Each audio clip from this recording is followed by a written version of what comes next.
250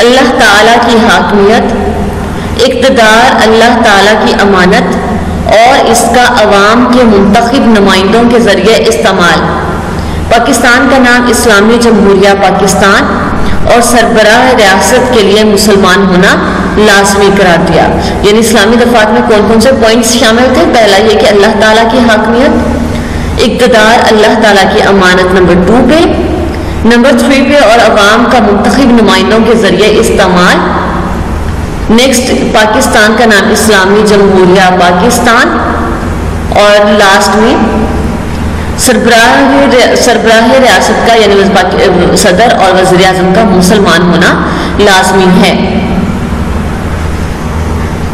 number 5 پہ heading ہوگی بنیادی حقوق، عوام کو بہتر زندگی گزارنے اور اپنی صلاحیتوں کے اظہار کے لیے کئی حقوق دیے گئے جن کو شہریوں کے بنیادی حقوق کہتے ہیں۔ نمبر 6 پہ ہے قومی زبان، 1962 کے آئین میں اردو اور بنگالی دونوں کو پاکستان کی قومی زبانیں قرار دیا گیا۔ دوبارہ سے ہیڈنگ سنیے، پہلی ہیڈنگ ہوگی تحریری آئین، دوسری ہیڈنگ ہوگی وفاقی آئین، تیسری ہیڈنگ ہوگی طرز حکومت۔ اب یہ ورڈز یہاں سے بھی لے سکتے ہیں، یہ دیکھیں کرسل کو آپ دیکھ سکتے ہیں۔ پوائنٹ 4 کی ہیڈنگ ہوگی اسلامی دفعات، 5 کی ہیڈنگ ہوگی بنیادی حقوق، 6 کی ہیڈنگ ہوگی قومی زبان۔ میں کلیئر؟ نیکسٹ آ جائیے، 1962 کے آئین کی ناکامی کی وجہ کیا تھی؟ ویسے تو صدر جنرل ایوب خان کی حکومت 10 سال رہی اور اس دور میں انہوں نے کئی اصلاحات بھی نافذ کی اور ملک نے بہت ترقی بھی کی صنعتی لحاظ سے، لیکن جنرل محمد ایوب خان کا جو دور حکومت تھا وہ چونکہ آمرانہ نوعیت کا تھا اور عوام اس کو ایکسیپٹ نہیں کر پا رہی تھی، تو اس لیے عوام نے ایوب خان کے آمرانہ حکومت کے خلاف ایک زبردست تحریک چلائی، جس کی وجہ سے ملکی حالات کنٹرول سے باہر ہونا شروع ہو گئے۔ کیوں ایسا ہوا؟ آمرانہ حکومت کیوں تھی؟ اس کی ریزن یہی تھی کہ جو 1962 کا آئین بنا تھا اس میں یہی تھا کہ تمام اختیارات صدر کے پاس ہوں گے، اور صدر جنرل ایوب خان چونکہ اس وقت صدر تھے اور تمام اختیارات ان کے پاس تھے، یا یوں سمجھنے کہ زیادہ تر اختیارات ان کے پاس تھے، اور اسی وجہ سے معاملات جو تھے ملکی معاملات سنبھالے نہیں جا رہے تھے۔ یہی وجہ تھی کہ ملکی حالات جب کنٹرول سے باہر ہونے لگے تو ان حالات کے پیش نظر دوسری دفعہ پھر ملک میں مارشل لا لگا، مارشل لا نافذ ہوا۔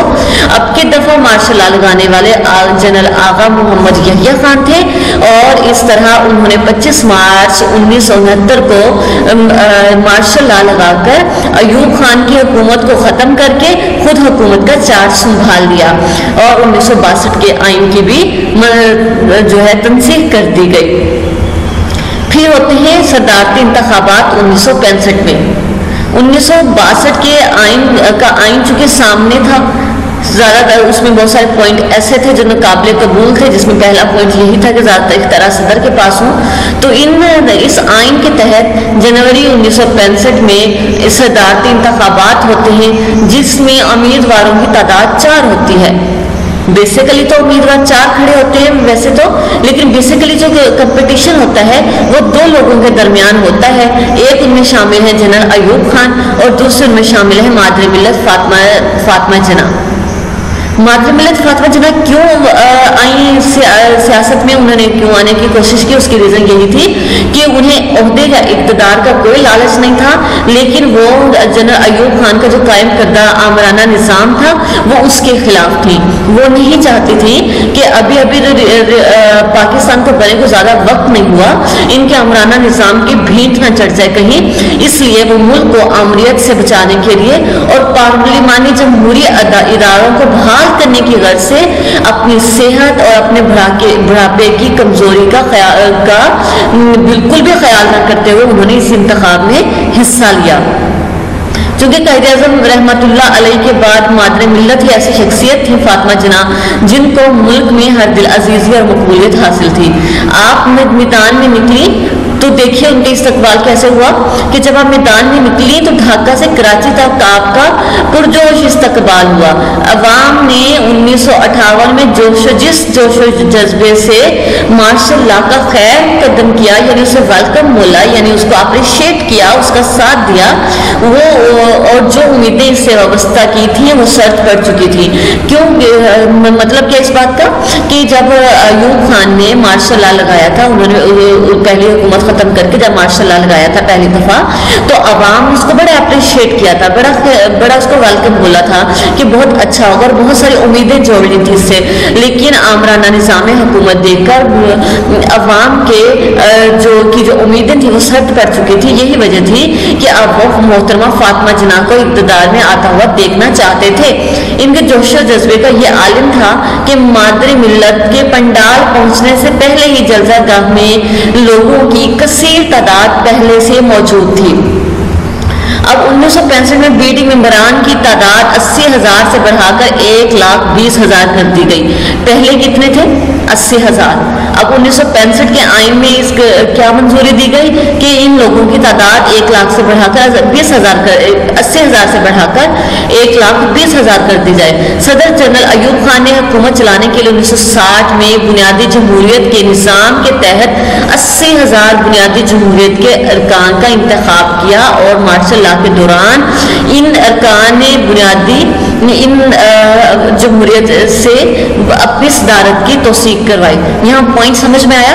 جب جنرل ایوب خان نے مارشل لا لگایا تھا تو اس نے اس وقت کیا کیا کہ 80,000 لوگوں کو ارکان کو منتخب کیا, اور مارشل لا کے دوران ان ارکان سے اپنی صدارت کی توثیق بھی کروا لی.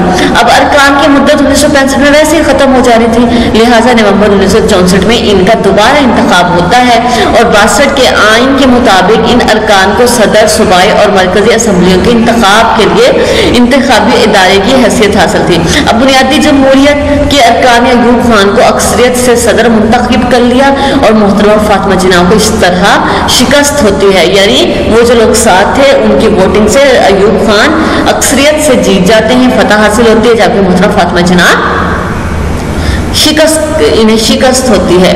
اب اس سیاست پر ان انتخابات کے کیا اثرات ہوئے؟ سیاست کس کی تھی؟ ایوب خان کی. ایوب خان کی سیاست پر 1965 کے انتخابات کا کیا اثر ہوا؟ بنیادی جمہوریتوں کا نظام ایوب خان کے زوال کا ایک اہم سبب بنا. پاکستان کی حزب مخالف کی تمام سیاسی جماعتوں نے ان ناموں نہاد انتخابات میں ایوب خان پر دھاندلی کا الزام لگایا, اور ملک میں جمہوریت کی بحالی کے لیے عوامی رابطہ مہم کا آغاز کر دیا. اب دھاندلی کا الزام کیوں لگا؟ اب یہاں سے یہ والا پوائنٹ پڑھیں گے کہ صدر ایوب خان نے حکومت چلانے کے لیے 1960 میں بنیادی جمہوریتوں کے نظام کے تحت 80,000 جو بنیادی جمہوریت کے ارکان کا انتخاب کیا تھا. مارشل لا کے دوران جب ان ارکان بنیادی جمہوریت سے اپنی صدارت کی توثیق کرائی تو یہی وجہ ان کی دھاندلی کی بنی. مشرقی پاکستان میں شدید احساس محرومی اور احساس عدم تحفظ نے جنم لیا, اور مشرقی پاکستان کے عوام نے اپنے 6 نکاتی مطالبے میں ایک نئے آئین کا مطالبہ کر دیا, اور اس طرح جماعتی اور علاقائی عناصر کی ایک مشترکہ تحریک شروع ہو گئی. جنرل ایوب خان کے خلاف عوام نے بھی علم بغاوت بلند کر دیا, یعنی بغاوت کا جھنڈا, جس نے اس کی حکومت کو ہلا کر رکھ دیا. یعنی ان کی آمرانہ نظام حکومت کے سامنے اب عوام ان کے خلاف کھڑی ہو چکی تھی. عوام کو وہ چیز پسند نہیں تھی کیونکہ عوام پس رہی تھی. یہی وجہ بنی کہ ان کی حکومت کا تختہ الٹ گیا. اور وہ کس سے پھر ان کی حکومت کے بعد کون آیا تھا یہ آپ پیچھے پڑھ چکے ہیں کہ جنرل یحییٰ خان آ گئے تھے ان کی حکومت کے بعد. گو تھرو کرتے ہیں کہ آج ہم نے کیا دیکھا. آج ہم نے مسلم آئلی قوانین کے بارے میں پڑھا, 1962 کے آئین کی خصوصیات جس میں 1962 کے آئین کی ناکامی بھی شامل تھی پڑھا. پھر ہم نے صدارتی انتخابات دیکھے اور اس انتخابات کے ایوب خان کی صدارت پر کیا اثرات مرتب ہوئے یہ دیکھا. یہ ہمارا شارٹ کوسچن بنتا ہے مسلم آئلی قوانین, اور ہمارا لانگ کوسچن 8 بنتا ہے 1962 کے آئین کی خصوصیات. ان کی جسے ہم نے ہیڈنگ کے ساتھ کیا, تو بچوں آپ ان کو ایسے ہی لرن کریں گے جیسے آپ کو پڑھا دیا گیا ہے. لانگ کوسچنز لرن کیجیے گا, شارٹ کوسچنز کچھ آپ کے لیکچر کے لاسٹ میں بھی اٹیچ کر دیے جائیں گے, اور آپ ان کو